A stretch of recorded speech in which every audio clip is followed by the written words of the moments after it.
Hi everyone, I'm Sharie Minions. I'm the Mayor for the City of Port Alberni and the elected spokesperson for Council for the City of Port Alberni, Beaver Creek, Cherry Creek, Sprout Lake and the Beaufort. And I'm here today, of course, with John McNabb, who is the Electoral Area Director for Beaver Creek. And John and I wanted to just take a minute and provide a few updates with information for what's happening in the Valley. But first we wanted to just really importantly express our gratitude and thanks for the essential service workers in our community. There's so much work going on in the Alberni Valley right now, and most of it happening behind the scenes. Most of it we will never see and won't really know the extent of how hard people are working to keep us safe and healthy. But it's incredibly important, and we do want to make sure that everyone knows how appreciated they are. So we want to start by thanking the healthcare workers. Whether you're working at the hospital or in a care home, the work you're doing is incredibly important.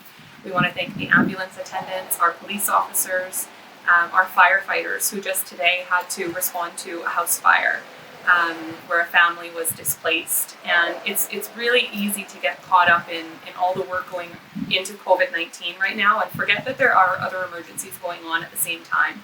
And this, for me, I think really highlights how important it is to keep physical distancing, to keep doing this work, because we're not only keeping ourselves safe, but we're keeping our emergency service workers safe, and those essential service workers, firefighters, ambulance, everyone, we're keeping them safe as well by staying home.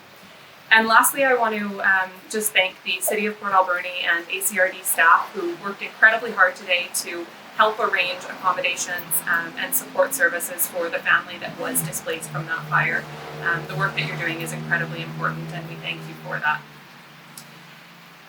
And again, today we want to remind you that even though we are seeing really promising numbers and information coming out of the provincial government about how we are flattening the curve, we need you to keep doing that work.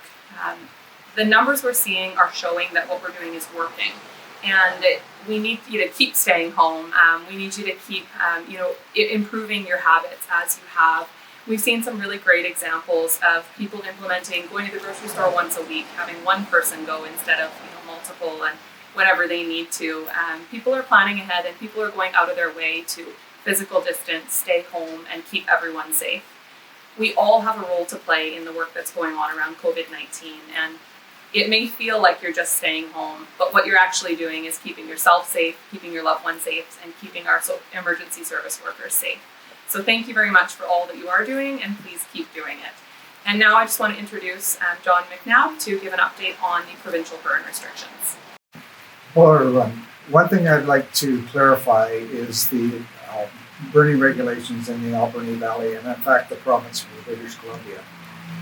Since last week, the only legal burning in the Alberni Valley and the rest of British Columbia is a campfire. And a campfire is described as a fire that is 18 inches by 18 inches, 18 inches high and 18 inches wide, or a half a meter by a half a meter.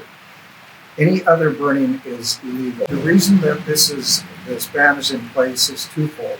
First of all, even though we've had a bit of rain, the forests are very, very dry. So we have had a couple of forest fires in British Columbia to date, and an interface fire in the Alberni Valley would be an absolute thing that we would not want at this moment. The other issue around burning is that it severely impacts patients that are highly susceptible to COVID-19. It affects the breathing, and the smoke affects the breathing. So we want to try to keep old guys like me as safe as possible. And so that's the other reason we're not burning. We'll be at least till the end of September before we are allowed to have any open burning other than a campfire. So keep that in mind. And I thank you for all of the people that have called in to get clarification. I know that there was some confusion with regards to the previous ban that was in place because it was more or less a local ban. So this one is province-wide, and please respect it. Thank you very much.